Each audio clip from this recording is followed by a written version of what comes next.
So I had left my job on August 26th of 2021, and my husband told me, he's like, don't even bother looking for a job. He says, you have been dreaming your whole life about being a writer. He says, you keep using the excuse of your dyslexia, that you'll need to do it full time and you won't have income.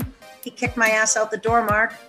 So I started that night. I literally printed a contract from the back of the first Red Sneaker Writers book, and I signed a contract stating that I am here as known as the writer. Welcome to the Stark Reflections on Writing and Publishing podcast. There has never been a better time for writers. More information, options, and opportunities are available to you, but navigating these requires insight. Join Mark Leslie Lefebvre as he draws upon more than a quarter century of experience as a writer, a bookseller, and a trusted book industry consultant to explore and reflect on the writing and publishing landscape to help you make informed choices on your writer journey.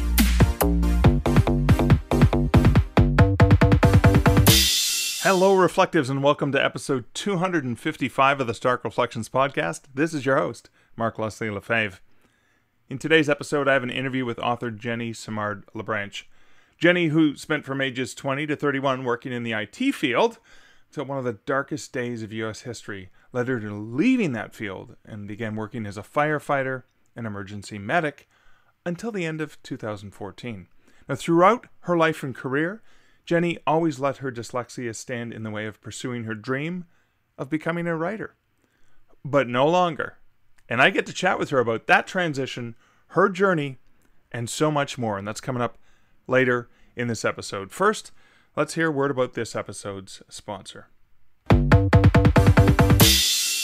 This episode is sponsored by Findaway Voices. Now, Findaway Voices is a platform that allows you, the author, to get your audiobooks out into the global market. They have access to more than 43 retail and library platforms that are constantly growing, and in the news recently, the acquisition of Findaway Voices' mother company, Findaway, which is a massive distributor for thousands of major publishers around the world, was acquired officially by Spotify.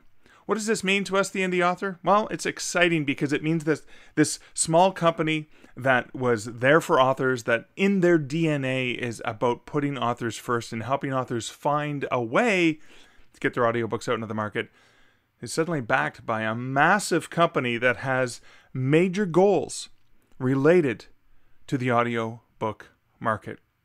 If you're exclusive to those other guys that demand exclusivity, you may want to take a second look at what's going on with a large player who has a global presence and is very, very determined to make its mark in the audio and audiobook landscape. You should really check out Findaway Voices. I use Findaway Voices to distribute many of my titles. I have opportunities to control my pricing. I can find narrators on Findaway. I can upload my own audiobook files. I can use promos like Chirp through BookBub. So many different opportunities, so many different options, and they're only going to get better because Findaway is now supported by a larger company. In the same way that Rakuten, that acquired Kobo years ago, took this scrappy little Canadian upstart company and basically allowed them the funding to keep fighting the good fight of being a global player. The same thing's happening with Spotify, Findaway, and Findaway Voices. And if you want to see how you can find your way with audiobooks, you can check them out over at starkreflections.ca/Findaway. But wait, there's more sort of ad read kind of stuff, and here it is.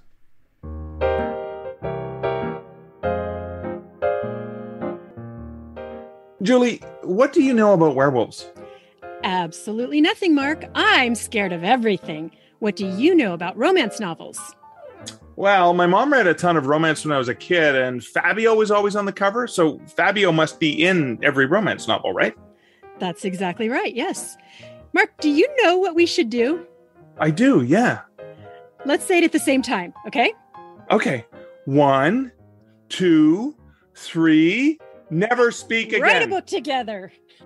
Yes, what you said. We should write a book together. I was thinking we could each write about our favorite things. Yeah, bloody fangs. And making out. Occult shops. Having sex in a bubble bath. Ancient feuds. A marriage proposal in Central Park. A book made of human skin. And friendly honeybees. We've really got something here. You know, I don't see how it could fail. Lover's Moon by Mark Leslie and Julie Strauss is now available everywhere you buy books. Wait, Mark, what was that thing you said earlier? Don't worry about it. I figured I'd play that instead of the regular bumper to get into my personal update. So personal update-wise, it has it's just been a lot of stuff going on. We've got Lover's Moon, still got the promotion going on for that at 99 cents. Julie and I are continuing with the weekly podcast, and that's great to see the downloads on that. I'll probably have to do some sort of post-mortem on all the promos that we ran once June is over. Also, this week, one of my Stark Publishing titles from Sarah Katie's released, and this is Not an Easy Truce. It's the third book in her Hearthstone series, and it's a great series because they're echo thriller romance novels. And I mean, because I'm the final editor, I'm not the main editor. She's got a really awesome editor who used to edit for Penguin Random House. Adrian Kerr does the editing. I just do the final layout and proofread edit at the very, very end with Sarah as I put those books together. And that's the third book in the Hearthstone series that is coming out. And I love that it's echo thrillers. And it's funny that I've been reading a lot based on having Scott on several weeks ago, and he'd recommended Richard Louve's The Nature Principle, or he recommended some of Richard's books, and that's the first one I read. And I've been thinking a lot about getting in tune with nature. So that's coming up. And then the other thing is I made some revisions to the cover for the Canadian Mounted, which is this year's the 35th anniversary of the movie Planes, Trains, and Automobiles. And the Canadian Mounted is the name of the paperback that Del Griffith is reading at the New York airport when Neil Page sees him. And that's where they have the I knew you sort of back and forth, because he's got this porn paperback. Of course, the Canadian Mounted, my version of the Canadian Mounted it's a trivia guide to Planes, Trains, and Automobiles. Talks about the book, the origin, the actual book, because thanks to someone who reached out to me on my website when they saw I was planning this book, they said, no, it actually really was a book that was printed in the 1980s and is since out of print. The company's out of business. And so he had a really high-resolution scan of the original cover. So what I did is I grabbed that, and I've adapted it and used the original model. I've changed it up a little bit. I've cleaned the image. Actually purchased some stuff from Photoshop. Photoshop Elements was amazing because there were lines and creases and stuff in the photo. And oh my God, touching up an old ruined photo like that was phenomenal. And then I readapted the cover to include the Stark logo instead of the logo that you actually see on the original, which I'll probably maybe share in the show notes. What you see is the original cover has Beeline was the name of the publisher, and there's a little B there, but I changed the Stark logo, used sort of the pen, the quill from the Stark logo, made it like a phallic image with the word Stark across so it looks like the B, and then instead of Beeline, it actually says Planes, Trains, and Automobiles in that text, and it says a trivia guide too. And so it looks just like the original cover. It is a little bit bigger because of the size that I have to go with in terms of 4.25 by 7. It's not quite the mass market, but it's an even closer rendition than the fake version of the book that was used in Deadpool 2 that you see Ryan Reynolds holding.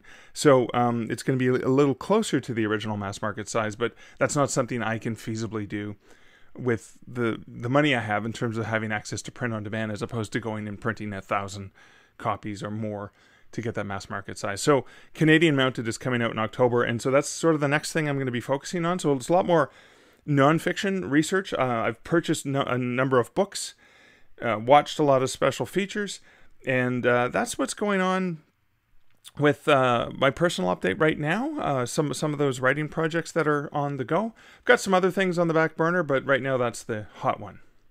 And so that's it for the personal update. I'm going to quickly get into comments from recent episodes.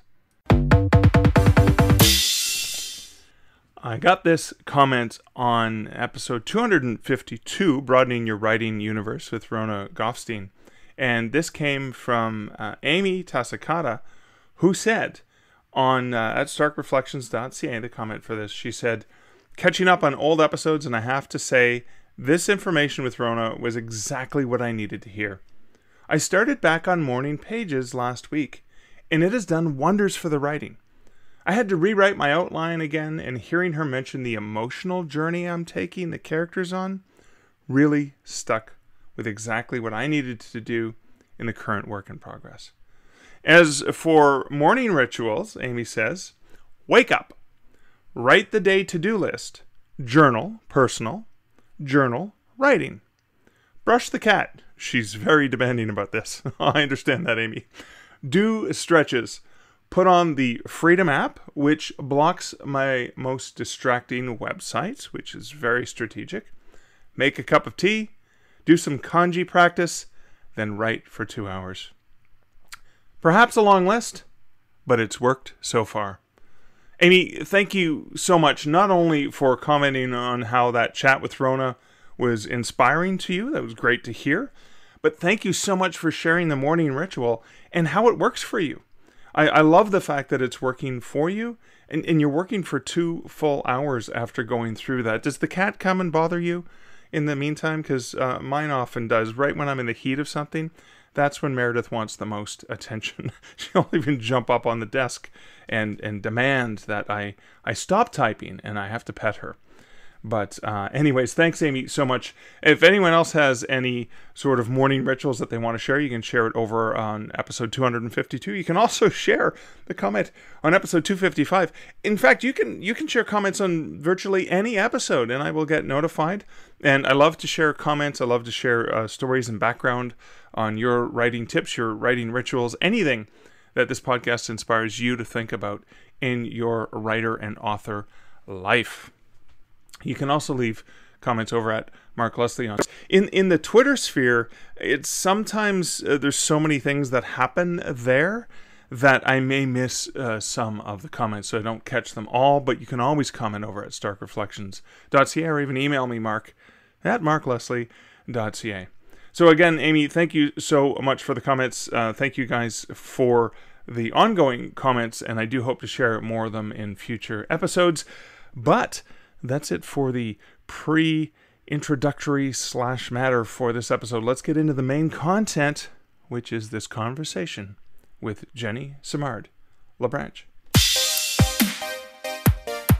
Jenny, welcome to the Stark Reflections podcast. Thank you.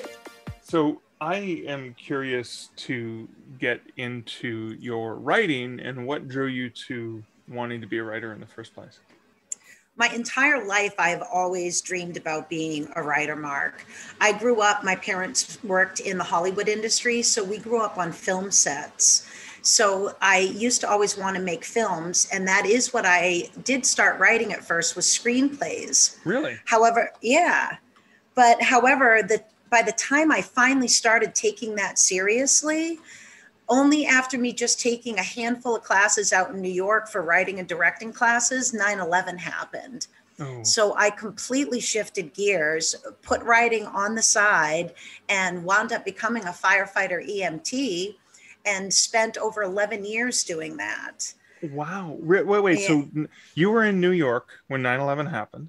No, I was in our headquarters out of Woburn. We occupied the 136th floor with our servers of the South Tower. Oh, okay. But then that happened and you had a calling and said, I'm going to do this.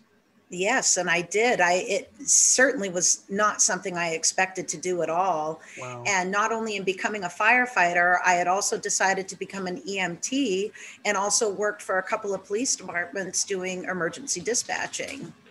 Wow. And then, after well over a decade of that, a little over 11 years, actually, it was just enough. It was time to get away, get my headspace back to normal. Kind of wandered around for a few years doing photography, not sure what I really wanted to do, reinventing myself again. Yeah. So I got back into the IT field and it just wasn't working out for me. So I had left my job on August 26th of 2021. And my husband told me, he's like, don't even bother looking for a job. He says, you have been dreaming your whole life about being a writer. He says, you keep using the excuse of your dyslexia, that you'll need to do it full time and you won't have income. He kicked my ass out the door, Mark. So I started that night. I literally printed a contract from the back of the first Red Sneaker Writers book. And I signed a contract stating that I am here and as known as the writer. Okay, wait a minute. So let's talk about this contract. So Okay. Red Sneaker Writers, what is that? And let's talk about this specific contract, because that sounds like a very powerful tool. It is. So William Bernhardt has the Red Sneaker Writers book series, and there are 10 books in all that take you from story structure being the first book all the way through the editing process. And in the very first book, it lets you know that at the end of it, there is a contract to sign. So you will start calling yourself a writer. And I have it printed out. I signed it. And I have it printed out. And these books are such a powerful tool because prior to me starting this series, Mark, my stories always began as a concept in my mind that would eventually become a premise that I would then put to paper. And it was always narrative. I had no writing skills, I never had conversations. So these books teach you how to do that. One is in fact called Dynamic Dialogue. And the feedback before I read that book and after that book went from William saying my sentences were awkward and complex to my use of dialogue was excellent. Oh, that's fantastic. So, and there are so many tools. I even diagram out like 3 half circles that intersect at Act 1 and 2 and Act 2 and 3. I put my inciting incidents in, I put my plot twist in, I pick 5 key points where I can really truly show my protagonist character, whether it's through internal conflict, personal conflict, or external conflict. And I outline the entire thing the way it describes in these books. And from concept to completion of 95,000 words, 6.5 months using these books. Really? Wow. Yeah. And when I began book 2, I just simply started the process over again with book 1. But what made it so much simpler the second time around, Mark, is I downloaded the books on my Kindle on my desktop, and it allows you to make digital flashcards. So the second time I was able to go back and just read through all my flashcards of the pivotal key points that I wanted to remember within my story structure, Oh, wow. Wow. Yeah. So prior to doing this, so this, you said that was this August 2021? Is that when the change happened, or the pivot? Yes. Okay. August 26, 2021. So you had talked about you were in IT for a long time. 9/11 happened, and your company was associated, obviously, because the building. 75% of our clients were in those towers. Wow. And then you changed, and this sort of dramatic event felt around the world. I mean, felt a lot more in America, but it was felt around the world. Happened, and then this other event that was felt around the world, pandemic, happened. Is there a tie-in between these big events and life-altering changes? I would definitely say there is, Mark, because every aspect of my life, through whatever job or whatever my own personal, external, or internal conflicts are, I pull and utilize information from everything and save it for, my creation process. Right. So you do learn, as you go with every job, and you just hold on to what works. Wow. So you talk about discovering the Red Sneakers, the writing series. And then you talked about earlier when you were working at sort of screenplay-ish aspirations. What was it that changed in terms of having the ideas of I want to be a storyteller, I want to be a filmmaker or film writer, script writer, or whatever. And then something changed where you still had ideas for stories you wanted to share, but then you came up with, probably with the help of the Red Sneaker, you came up with that process. Like, I'm curious to understand that shift as well. The shift when 9/11 happened, I would say the easiest way to describe it, Mark, is it would have been my Holden Caulfield moment on that merry-go-round in the rain. It was the moment I truly had to let go of my own childhood innocence Okay. and, had to become an adult and look at the world from a different perspective. That was such a major event that happened in my life. I was 29 when 9/11 took place.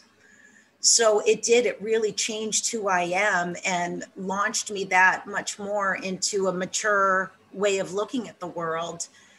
And I'd say with COVID, it was more, I think, the isolation that gave me a lot of time to really take into account what I wanted to be. And it's not a filmmaker out there making movies. I am a storyteller, but I grew up with my mother's books, surrounded by my mother's books.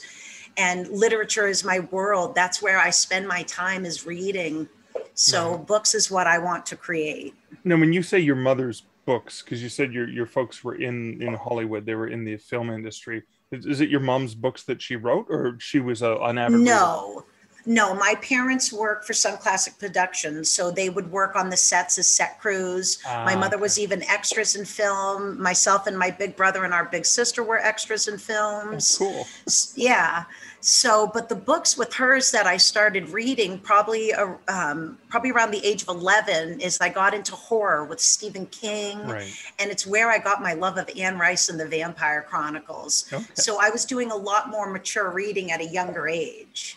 Okay, awesome. So that's what I mean by being surrounded by my mother's books. And, just prior to 9/11, my father had told me that when I told him I had just started taking classes in New York. He didn't want me going out there by myself. Right. And he even said it to me. He says, you are surrounded by your mother's books. He says, this is what you should be doing. You should be writing books. Oh, wow. So your father gave you that advice. Your husband said, listen, I know what's in your heart.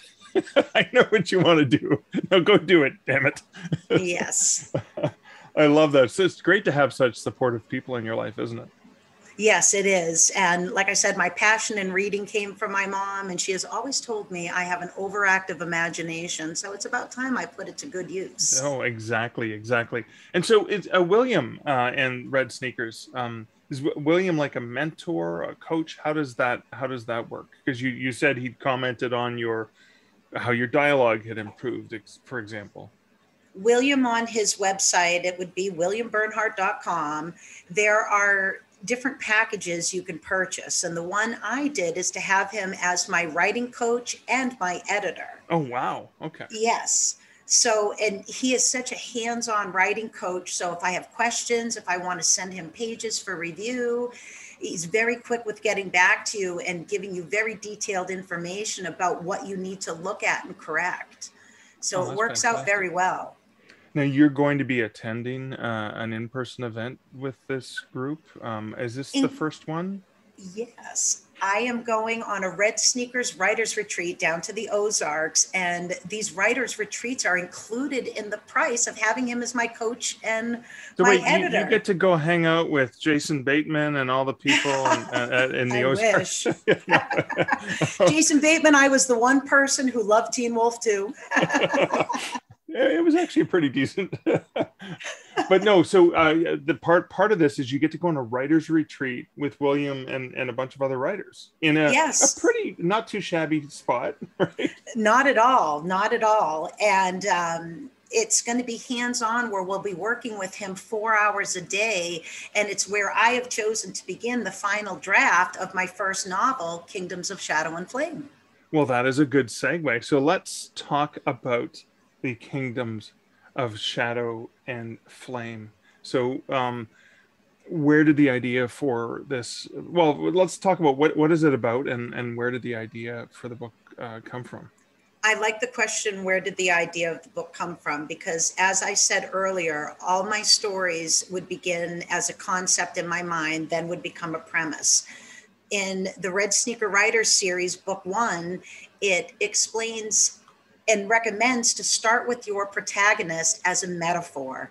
So I built my protagonist from the ground up as a metaphor. What do I want her to represent to my readers? What do I want my readers to take away from her?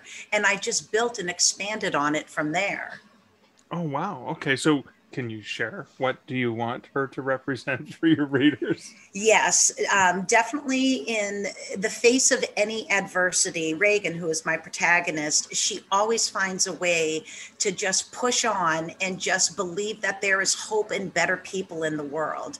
Okay. You know, no matter what is thrown at her. And I want people to see that and experience the hardships that she does, but then the immense joy that comes from the friendships with the people that are there for you to help you get through these things and carry on with life. And I tell you, one of the things that excites me the most about it is Reagan's, while she is a 20-year-old matured female who is quite familiar with her own body, because of her poor upbringing, she's had no basic education, nor does she know of the primal ways of mature male and female fae. So there's a lot of comedy in it, because I don't want to give too much away, but I will give this little teaser. She is unaware that fully matured males consent, not only that she is a virgin, but they consent every time she is aroused. So it's quite hilarious. While it's not a coming of age story, it's just a more of coming into one's own reality with that dichotomy between what the wealthy and poor have at their disposal to use. And Reagan had nothing. Oh, wow. I love this. So there's really a lot of things going on. There's a lot of parallels. There's a lot of interesting commentary that you can make while sharing the story, which is, I'm just pulling a description that says it's thrilling, fast-paced fantasy filled with adventure, dark forces, deceit, laughter, friendship, and a humorous discovery of the primal nature of one's true self. So a lot going on in there. There is, and I'm very excited about it, because the thrilling and fast pace, I really like that part of it, because I immediately plunge my readers into Reagan's world of Innisfallen. And in the Red Sneaker Writers book series, again, book 1 recommends no info dumps. So I don't have any of that prose in there. What I do instead is, of the info dumps, is my readers will learn as Reagan learns. And that's what kind of makes it a journey as well, of that learning the primal ways, but also the ways of her world of Innisfallen that she's not quite familiar with. That's cool. And there's also the world is plagued by unnatural and endless winter storms. Yes. Intriguing. Yes. And I won't give too much away, but you do find out quite soon on at the very beginning that there is something repressing not only magic, but the seasons.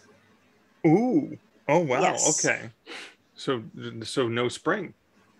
Not right now, no. Endless winter storms means no spring. No spring means no hope.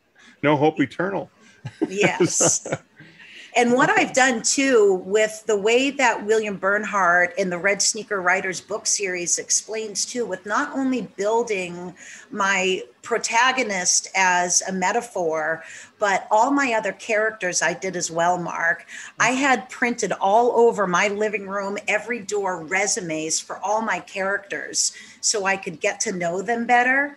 And I even took it a couple of steps farther back from that, because I created the gods who created Reagan's world of Innisfallen.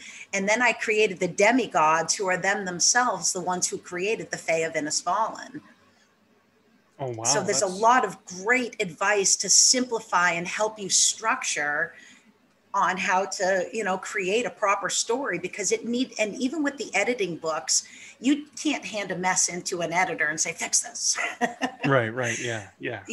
So there's powerful premise, excellent editing books, just all of them take you through the entire process, Mark. And there's some alliteration at play too, which I kind of like.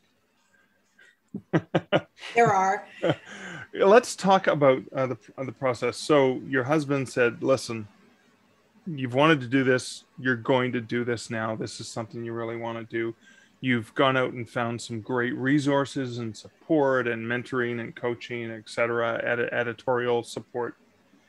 What does your day look like in terms of the structure for getting that writing done? So, you wake up in the morning. Once I am definitely an early morning writer. When I get up, my best ideas come to me. So I'm that person. I get the coffee brewing. I sit down in my bathrobe, which is my cape for writing. Yeah. And I always like to at least touch on what I completed the night before, just so I can refresh my brain at where I was. Okay. And whether I'm going to pick up with writing and working on dialogue or pick up with outlining, I like to start fresh in the morning. By the afternoon, my brain's like, all right, what are words? So I typically take the afternoon, to do things around my house. And then once again in the evening is where I get a lot of good ideas. Betsy Kulikowski, one of my friends that I met through the Red Sneakers Writer Center, she's also the author of the Veritox Codex series behind me. She talked to me about time management, that I need to learn time management. So that's something that I put in with breaking my day up, as well as she suggested going for walks. So I do. And I took it a step further. I took her advice on going for the walks. But what I do now is when I'm out there with my dogs, I take my characters with me. I'm like, all right, if Reagan was out here with the boys, who would be walking what dog? What conversations would they be having? And I try to build that way too. And after that evening walk, I come back and I just start writing. So you write again in the evening after a break, doing the chores, doing the things that have to get done. Okay. That is what I call them. So chores. It's like a bookend, right? You've got the writing in the morning. Right on. I like writing that. in the evening, and then the two worlds can kind of connect the next morning, because next morning you review what you did the night before, right? Yes. Okay, cool. Yeah. And I am a hardcore plotter. I am not a prancer by any means. Okay. So I like to plot things out. All the characters, all of the the setting, the world, the gods, the structure, because again, it's a fantastical world, so you're kind of making everything up. Yes. Which is okay, cool. Yeah. What are your plans with this book? And it almost sounds, I always have to ask, I mean, usually when you're talking about a fantasy series, usually talking, I said series. We're talking a fantasy novel is usually part of some sort of larger world with a series. So It is going to be a series. What are you planning to do with this? Are you going to be looking for a publisher? Are you going to be trying to do it yourself? What are your thoughts on that? Right now, where my plans are is I love Draft to Digital. So if I'm going to self-publish, I am 100% going to be utilizing their services. At the same time, I'm going to be attending WriterCon in the fall, and I am going to be having all of those opportunities to pitch to everybody there. Right.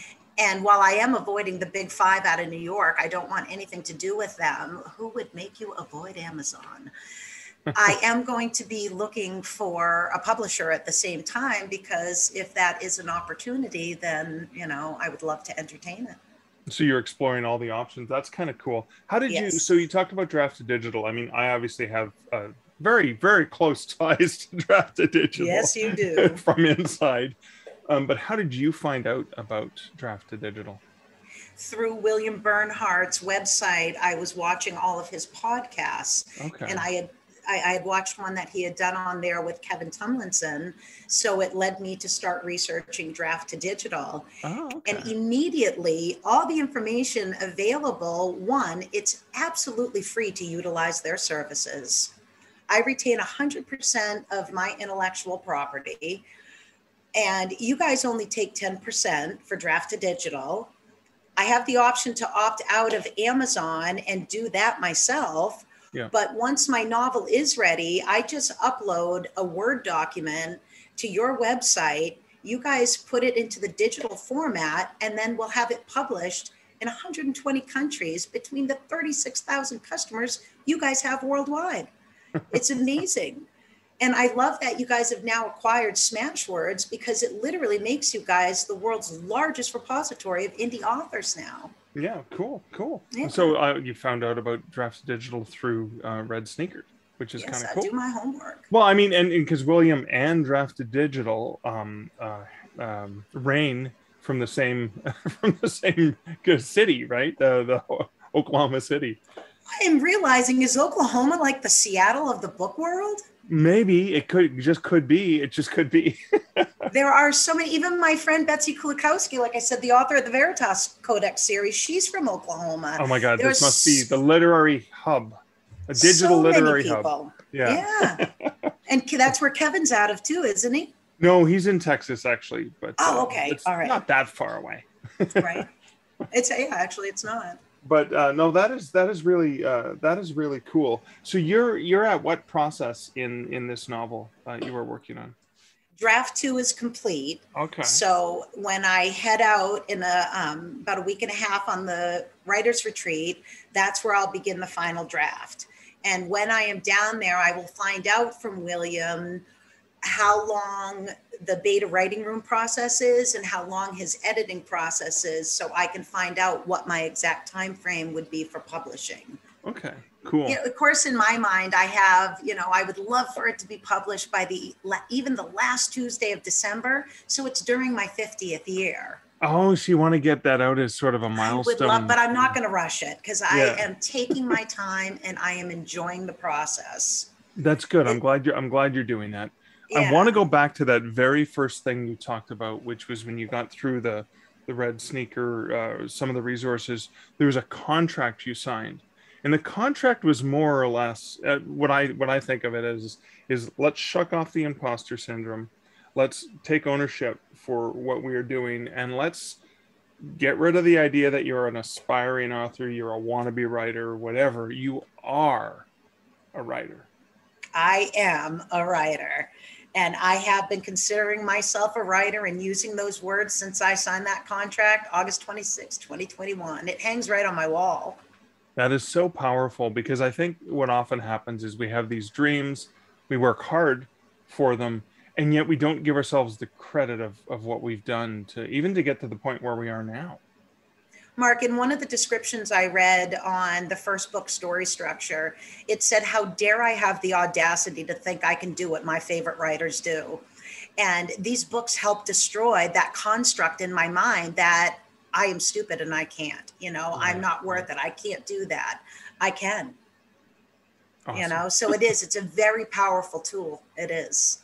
Awesome. So you've obviously taken ownership, you've taken command, you've taken charge of this writing destiny, and you're going to drive it through to completion, whether that means you find a publisher that you want to work with, whether you want to do it yourself. You've got the options in front of you. Jenny, what would you say to a younger writer who is just beginning their journey like you had, where you had these ideas and you're like, I want to tell some stories? What's some advice that you would offer to them? Well, first of all, stop doubting yourself and just do it. You already know in your heart and mind that you are a writer. And I am the prime example of don't waste your time. I'm 50 years old. Do it now. And, on a little funny side note, if you're going to take notes as a new writer, I suggest not using sticky notes. I have turned so many of those into mini books. But I would absolutely implore them emphatically to reach out to, look for WilliamBernhardt.com and the Red Sneaker Writers book series. Because as I said at the beginning, from concept to completion of 95,000 words was 6.5 months for me utilizing this series. Wow. And I'm well into book 2. A lifetime of knowing that you wanted to be a storyteller to practically making it happen in half a year. I'm just going for it. You have to go for it. Wow. Awesome. I stopped waiting for the light at the end of my tunnel and I lit that thing up myself. I love that. I love that you're taking ownership and taking charge. Jenny, I want to thank you for the inspiration and insights that you shared. Can you please share with my listeners where they can find out more about you online? Yes, currently right now I am at Jenny Simard LaBranche on Facebook. I don't yet have a page set up, a website, but that will be something I'm working on. Awesome. Cool. And thanks for sharing what you're working on, and thanks for hanging out with me this afternoon. Thank you so much, Mark. Have a great day. There's two things that really stuck out with me as I was listening back to that conversation with Jenny. And this is that power, that ultimate world-changing power of acknowledging that you are a writer. I am a writer. And stop doubting yourself and start just doing it. So amazing, so empowering. It reminds me of something I often say to writers when I am talking to them or I'm giving them tips or one-on-one advice or whatever. And, oftentimes their social media profile or even their website will say, aspiring author, or I am an aspiring author, I'm a wannabe author. And I have to remind them that, no, you're not an aspiring author. If you're getting your butt in chair, if you're getting writing done, if you're working on the craft of writing, if you're learning about the business of writing, you are a professional. You are behaving like a professional, and you are a writer, and you need to own that. And I love that Jenny talked about in the Red Sneaker book, there's that contract that she took very seriously because she took her career seriously. Her husband, her supportive husband, took her career seriously. William, her coach, her mentor, her editor, took her seriously. So she had all of these indicators reminding her that they had her back, that they were going to be with her, and that she is a writer. And that's one of the most important things you can do. There was a quote that was shared recently on Instagram, and I'm pretty sure it was shared by, I'm constantly sharing stories that I see from Shannon Lawrence on Instagram. And the recent one was, as I'm trying to find it, and it's a quote from Stephen King, but it's really an important one. And I want to just share it here with you. And it is that writing is a lonely job. Having someone who believes in you makes a lot of difference. They don't have to make speeches. Just believing is usually enough. Having someone who believes in you, the way Jenny's husband believes in her, the way that William believes in her, and just as importantly, that she believes in herself is really, really important. So anyways, I wanted to share that. The second thing is she talked about going for walks with her characters. And that was so cool because it reminded me of advice I got from awesome Brooklyn writer Dennis Hamill. And he gave that advice to me when I was first working on A Canadian Werewolf in New York, all those many, many years ago. And I even had an ode in A Canadian Werewolf in New York to Dennis Hamill, and I fictionalized him as giving that advice to Michael, my main character. Because in Fright Nights Big City, I actually have a scene in chapter 8 of that book where my main character, Michael Andrews, goes on a walk with Maxwell Bronte, his fictional character. And I mentioned how he does that, but I thought I'd actually have a scene where you actually see the two of them speaking to one another.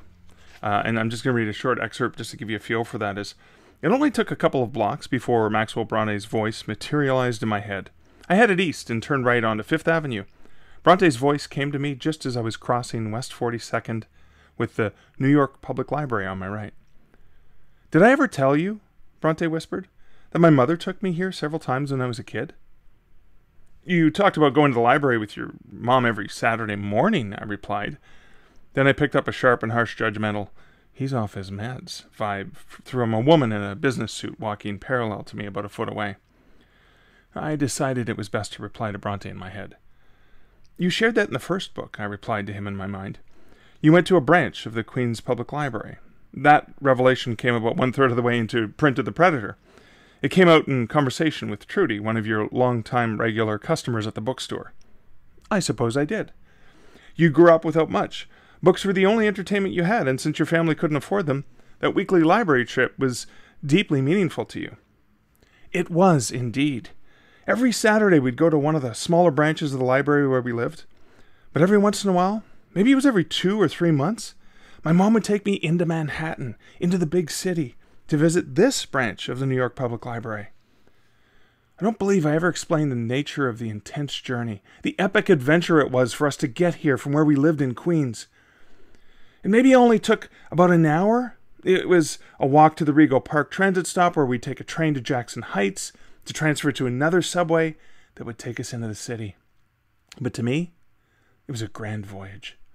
We weren't just heading into the downtown core with the deep caverns from the enormous towers that cut off the view of the sky in places, but we were on a pilgrimage to a building that was like a Mecca to me, a single structure filled with so many books, resources, and access to knowledge that could be the portals to a multitude of universes and possibilities. "This is fascinating," I replied, "but can you get to the point? I was hoping I could get your perspective on some of the things that happened to me in Los Angeles." Bronte offered a tisk-tisk noise while fingering the long, thin, pointy goatee on his chin. "You, my friend, need to have some patience. What I'm telling you is directly related to your trip to the City of Angels.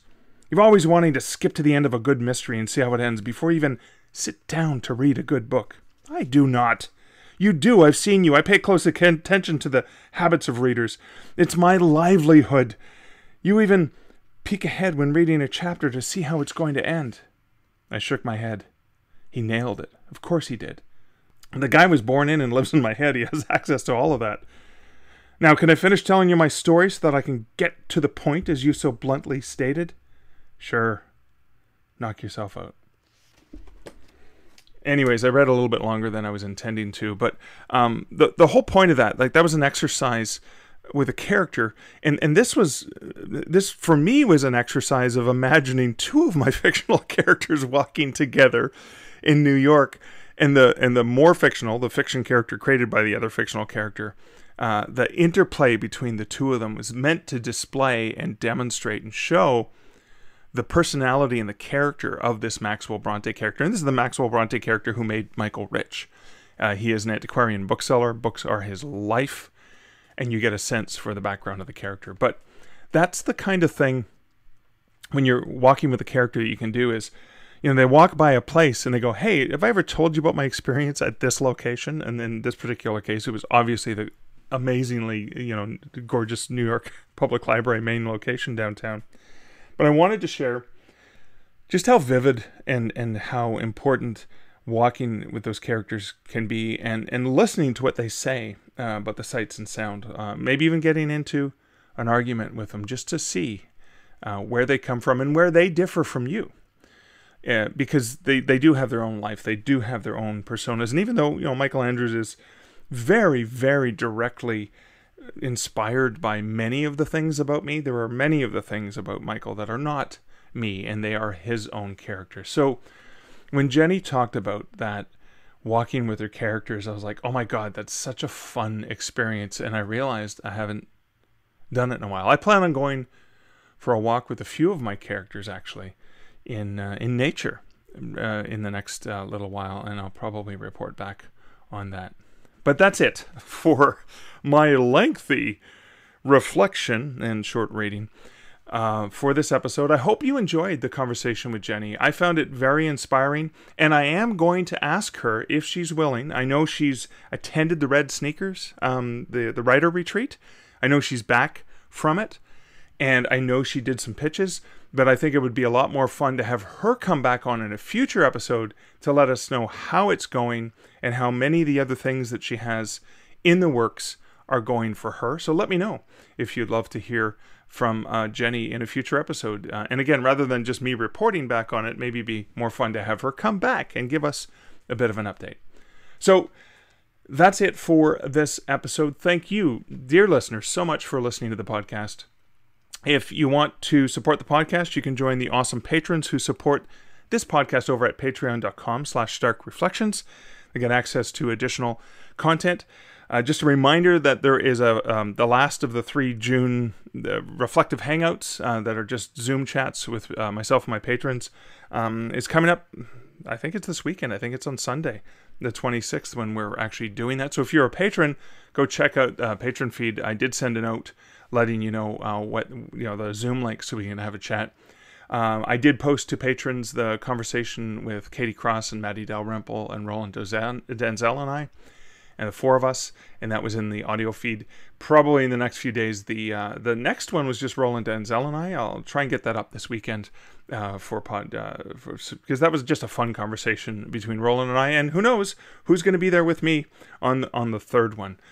So again, thanks to all of my awesome patrons who support the podcast. Thank you for listening. If you want to support the podcast in other ways, leave a review, please, for it on the podcatcher of your choosing.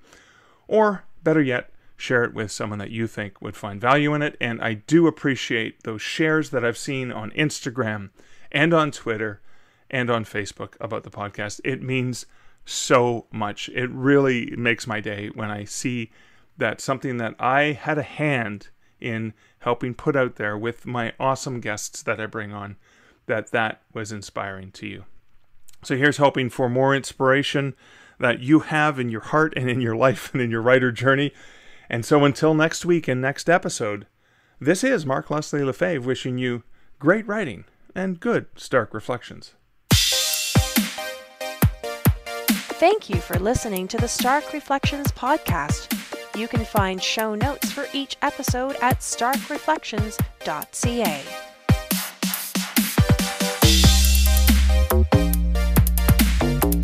The music for this podcast, Laser Groove, was composed and produced by Kevin MacLeod. Check out more of Kevin's great music at incomptech.com. I knew you.